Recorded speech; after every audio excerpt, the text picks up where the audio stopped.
chaps, how the devil? It's marvellous to see everybody here again, and yes, it is your favourite time of the week. It is Sunday, what is it again? The 23rd of May. Time flies when you're having fun. Well, not fun. It's about as much fun as nailing your testicles to the kitchen table. But it is the BBC Spews. Huzzah! Wasn't much enthusiasm there because I was just thinking about nailing my testicles to the kitchen table. Anyway, shall we get on with the news? There's a whole bunch of wonderful commie nonsense to work through, so let's get to it. I haven't got all day, I'm on the clock. First things first, this is a good story. This is a great story. The problem with this one is, it sounds good, it sounds like we've had a win, but just listen to the way it's phrased. Cecil Rhodes' statue will not be removed by Oxford College. Oh yeah, common sense prevails. Fucking finally. But no, they're not willing to say it's because of common sense. Allow me. Protesters have been calling for several years for the statue to be removed. What about a tiny number of ridiculous communist protesters who 99% of the country think are a massive bunch of cunts? How about that? Cunts in the country. It says a statue of British imperialist, fucking hell. Just don't sit on the fence, BBC. Tell us how you really feel. Will not be taken down, an Oxford University College has said. Calls to remove the memorial were reignited after a statue of Edward Colston was torn down in Bristol. He's not Edward Colston. He isn't Edward Colston, so what the fuck's it got to do with him? And secondly, nobody really agreed with pulling that down either. Certainly not forming an angry mob and flinging it in the sea. A bunch of foul-smelling peasants acting like absolute fucking barbarians. Basically, it reminded me of being back in Baghdad. There was nothing good about that, but the BBC don't want to tell you that. And this is the shocking bit. It says, Oriel College said it would not seek to remove the statue due to costs and planning processes. Is that all then? Because that to me says, we would have done it. We would have got rid of that horrible furry-faced fuck. But, cost a lot of money. What are you going to do? Not, wind your neck in, lads. Nobody agrees with you. You have the neck of 1,000 giraffes. You foul-smelling, saggy fucking grebo. We're not getting rid of the fucking statue because the majority of the country doesn't support it and we're supposed to live in a democracy. Nothing about that, just it'll cost money, so we can't. Anyway, back to the British Imperialist. What do you mean British Imperialist? Yeah, tiny aspect of his personality. Actually did a lot of things, not just an imperialist. He's also a family man. Don't care.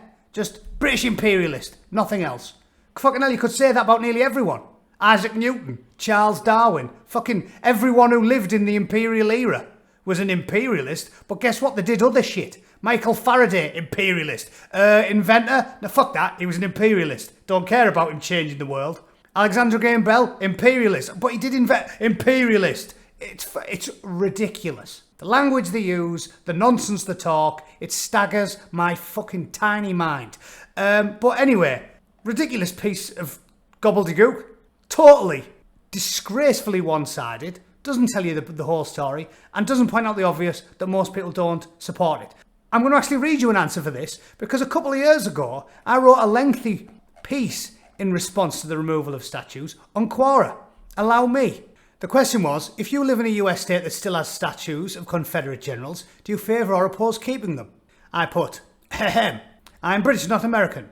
I wasn't at the time, but I reside in the United States these days. As such, I reckon I can have a say anywhere, because we're dealing with the exact same bollocks in the UK. That's no mere statue, it's building-based violence. Not only do I strongly oppose iconoclasm in all its forms, I absolutely despise the collectivist fanatics that support such madness. I hate the way they speak, I hate the way they use deliberately obscure language, I hate the way they have a problem with the Oxford English Dictionary and decide on a whim that something doesn't actually mean what everybody thinks it does. And there's a woman kicking off, look. Sorry guys, in 2018, a verbal disagreement counts as physical assault, so I'm afraid I have to call the authorities. I know who they're going to side with. We all know. Anyway, this is an easy question to answer. And I'm certain any remotely fair-minded individual will agree with me. When I was in Afghanistan, I was told about a very famous pair of statues, known as the Buddhas of Bamiyan. There they are. Both 5th century monument statues of Gwantam Buddha were carved into the side of a cliff in the Bamiyan Valley of central Afghanistan. They were 35 feet and 53 metres tall respectively, hewn directly from the cliffs and majestic to behold. The time and effort that our distant ancestors must have devoted to making them 1600 years ago inspired a feeling of awe in me. But one day, a very small group of hurt and offended people, known as the fucking Taliban, decided that they were offensive, so they blew them to smithereens. Good job, boys. Now let's do yoga, sit on our iPads for an hour, and then attack men that sit with their legs apart on the subway. Yeah, manspreading. If there's anyone who's a normie listening and they didn't know what I was talking about. Learning about that one event was the genesis of my loathing for religious fundamentalists and reactionary collectivists that basically make up the far left today. ISIS have been wrecking monuments and statues in Iraq and Syria, and the modern liberal has more in common with the Taliban than they do with socially liberal chaps like Bernie Sanders. This explains the unholy alliance between far-left activists and borderline censored like Linda Sarsour. And that was a famous tweet. Sharia law is reasonable. Once you read into the details, it makes a lot of sense. Course it does. Course it does. We're just not paying attention when people get their fucking hands chopped off with a machete for pinching a bar of soap. Yeah? I just don't know the details. Don't know the details. That's it, boys. Hack the bitch's hand. Love trumps hate. That's how they talk nowadays, isn't it? The most virulent hate, the most aggressive bigotry, racism, violence, savagery. Love trumps hate. Nobody's buying what you're selling, you commie bastards. This all started with safe spaces on campuses. Some nutty professors bowed to their students' desires and created them, and the safe spaces spread. The idea that you should pull down statues is abhorrent, and once you start tearing down any monument because of the offence of a minority, you're paving the way for it to never fucking end. Tear down Cecil Rhodes or General Lee, and they'll start on the Washington Monument or the Lincoln Memorial next. You never appease these people, so don't give them a single inch. Or as another great but flawed man once put it, an appeaser is one who feeds a crocodile, hoping it will eat him last. The bastards are even starting on Charles Darwin. To hold our ancestors to the same standard that we hold today is absolute madness. It is so self-evidently ridiculous and senseless that I don't feel I need to discuss it any further. Humanity is flawed and we always have been, but to erase our history is to sully our future and set us up to make the same mistakes over and over and over again. Even if they were to find a mad statue somewhere of a truly reprehensible person, obviously I don't want to use the obvious, I still wouldn't advocate destroying it. There's a nice statue I found on Google. Surely we can get rid of this one. Leave it, woman. I like that large concrete phallus, thanks very much. Destroying monuments reeks of superstition, stupidity and savagery. If the local people have a good reason to hate it, then have a democratic vote and stick it in a museum with a big plaque telling people what it's there for. But even the worst historical monument has a story to tell and a lesson to teach. I think that is about all needs to be said on this matter. Don't you? My exhausting smear test battle, well, we covered this one on my live stream on Wednesday, so I'll not talk about it. But please, if you didn't watch my live stream on Wednesday, go back and check it out, because that is one of the funniest things I've ever read in my life. It is mind-meltingly ridiculous. Go back and have a watch. Holy shit. These people will not be satisfied until black-clad, balaclava-wearing doctors abseil through your bedroom window to perform a covert prostate exam. It's absolute lunacy. Mike Hill, obviously I'm going to talk about the monkey hanger, because he's yet another lefty Labour twat breaching their sexual misconduct policy. What have I said before? The modern lefty, the respect women, woman, respect woman, those fuckers are the modern day 1980s fire and brimstone preacher who rants and raves about gay men and the evils of vice and substance abuse, and then gets caught sniffing a line of coke off a rent boy's cock. This is what they are now. If someone is woke, if someone is rabidly left-wing in the public sphere, always gobbing off about feminism and women's rights, pound to a pinch of shit, he's got a fucking teenage girl chained to the radiator in his basement. I guarantee it. These people do it to hide their laundry list of glaring personality failures. They are sexual deviants with good PR, right? Ladies, if a man tells you how woke he is and how much he cares about feminism and how much he's into women's rights, he means the right to spend the rest of your life gaffer taped to his fucking freezer, yeah, folded over his couch so he can just come home from work, donkey one into you, jizz all over your back, and then throw a can of Spam behind the couch for you to live off, right? These people are sexual deviant scum, and you should run very far away from them if they profess their virtue too aggressively in public. Yeah, Mike Hill would have been suspended had he not quit. Very serious conduct. Sexually harassed her, he bullied her, 16-month period, groped her, rubbed himself off against her. Sweaty little sex pest.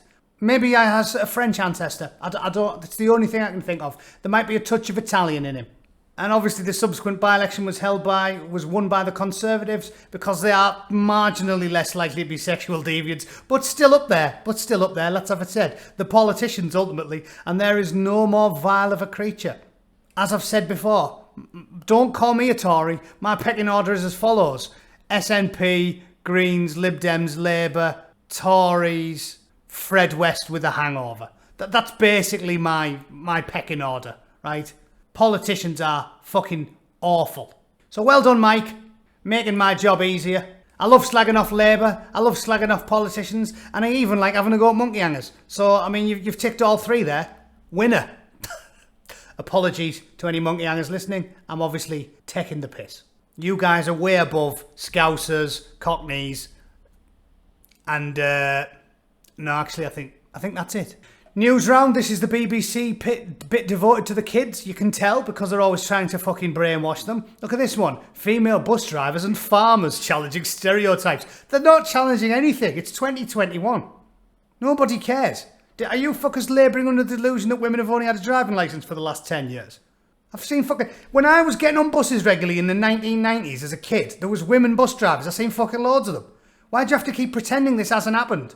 Because you're spoiled brats and you want to try and fucking make yourselves out to be champions of social justice. All the hard work was done long before you little Johnny-come-lately thunder-stealing shit buckets turned up. That it was all done in the fucking 60s and the 70s. What, you've done nothing. Nothing. There was loads of women driving buses when I was a teenager. You're talking to 30 fucking years ago. So you're not impressing anyone. You self-trimming, spoiled little bastards. There's Liv getting ready to crash. I mean, welcome some passengers. Well, sorry, ladies. Sorry. They just slip out. Throughout the pandemic, key workers have been busy. Over the years, some jobs were dominated by men. But now, female bus drivers are failing to reverse park buses. Ooh. Liv likes to drive her bus and go on TikTok. Because, of course, if you want to drive a bus, I think what you should really do is be putting yourself a dog's face on and talking on TikTok all the time, yeah? One-handed driving. Move it, cocksucker. That's what she's going to be like, isn't it? Pensioners, excuse me, darling, get on the fucking bus. I'm on TikTok.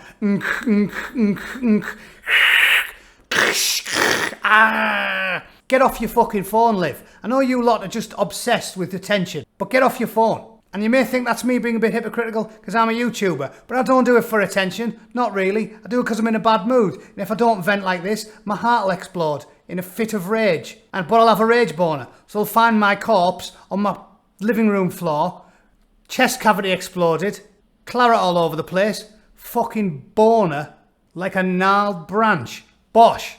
Liv, we don't care. Nobody cares. They were driving buses, women were driving buses 50 fucking years ago. Get with the programme. You're living in the 70s because you want to be a hero. You're not. You're not. You've done nothing except fail to reverse park a bus. People are slowly becoming more accepting of women doing her job. What the fuck? Yeah. What do you think we used to get on the bus in the 80s and go, fucking hell, it's a split ass? No. No. Nobody cares. Again, how many times have I made this point in the last fucking 6 months doing this? The BBC makes non-stories into stories. Nobody cares about women bus drivers. Nobody cares if someone sends you a mean tweet. Nobody cares if a footballer with 800 million Twitter followers gets called a racial slur by one bloke. It's not a story. Some people are arseholes. Most people aren't. Done. slowly becoming more accepting of women doing her job. Are you pulling my fucking pisser? It wasn't controversial in the 80s.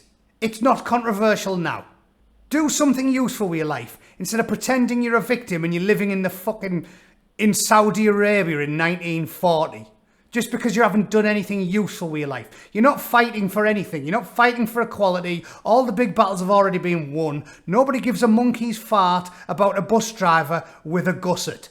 So stop dripping. Fuck, the BBC is criminal. We want to give the Taliban a month off and send the fucking SAS round BBC headquarters. Send them out clearing corridors in Broadcasting House. Anyway, you know what? That might be promoting violence. They don't have a sense of humour. I am not promoting sending the SAS to Broadcasting House, just so everybody knows. Although, enemies foreign and domestic, right? Women in the workforce before the First World War. You mean over 100 fucking years ago? They do my head in, these kids. Look, life on the farm. Oh, here's a woman kissing a cow for her fucking TikTok followers. Yeah, well, you know what the actual farmers are doing? Shoveling horse shit. While you're kissing the cow in front of your fucking TikTok followers, some poor blokes shoveling 4 ton of pig shit, right? So as usual, the fucking boomers are doing all the work and the millennials are just fucking sat on the phones all day. Oh yeah, well done you. Fucking pulling your weight there, love. That looks like hard work, doesn't it? Kissing a fucking cow. Jesus. Try shoving your hand up its fucking ass. Look, more like this. Vote for women. Pow! The superheroes didn't do nothing. What's going on with TikTok? Don't fucking care. Report real news, BBC, or fuck off.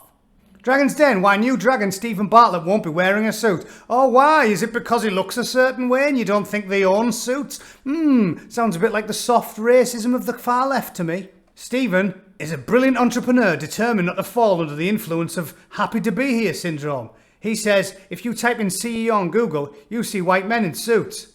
Is that true? CEO on Google? No, he's lying. Because Google's woke, innit? I knew he would be. Look, what do you get? CEO. First thing you get, female. Fucking female. First thing you see on the left, female. First picture. Looks like there's a black dude there. Looks like there's a woman there. And a brown guy. And a brown guy. And yeah. Second photo. Woman in charge. Look, there's the woman bossing it, telling all the men what to do. Oh, what's the third photo? Oh, look. It's an Asian bird. So...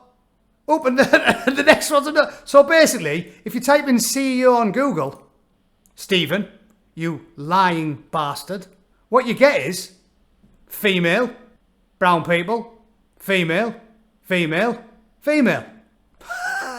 Done. That was a genuine Google. Didn't do anything. Just typed in CEO.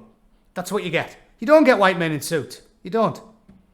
There's one. There's one. Oh, look, another woman. So at the top fucking eight pictures, there's more piss flaps than you can shake a fucking stick at. So that's not what you see. That's not what you see, Stephen.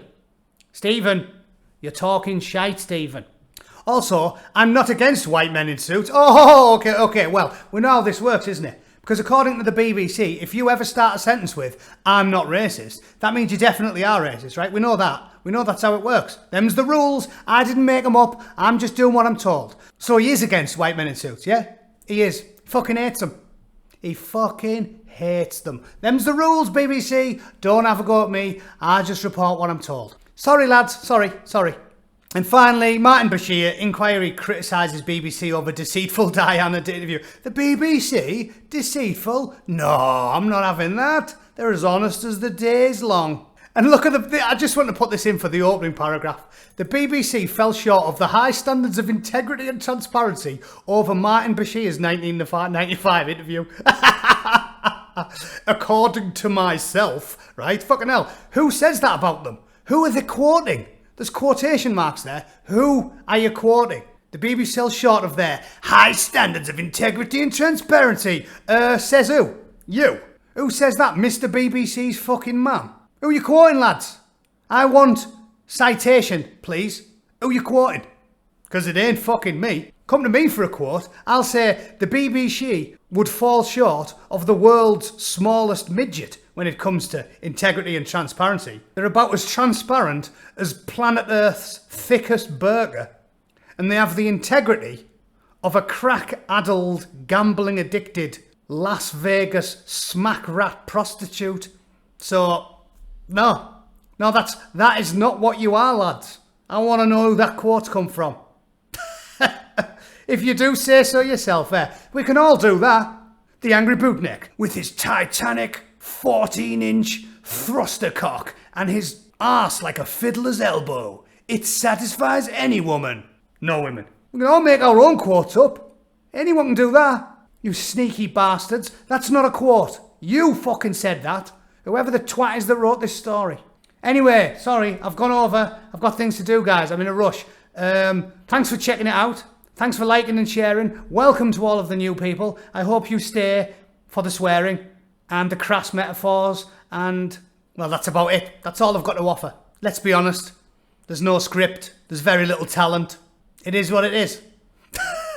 This is therapy. This is just therapy for me. So, yeah, thanks for watching. Thanks for tuning in. Like, share, subscribe, check out the links. Buy me a pint, you tight bastards. It's free. And now I haven't got a monetised channel because Susan fucking hates me. So, yeah, that's it. Thanks a lot, and I'll see you all next week. Cheers.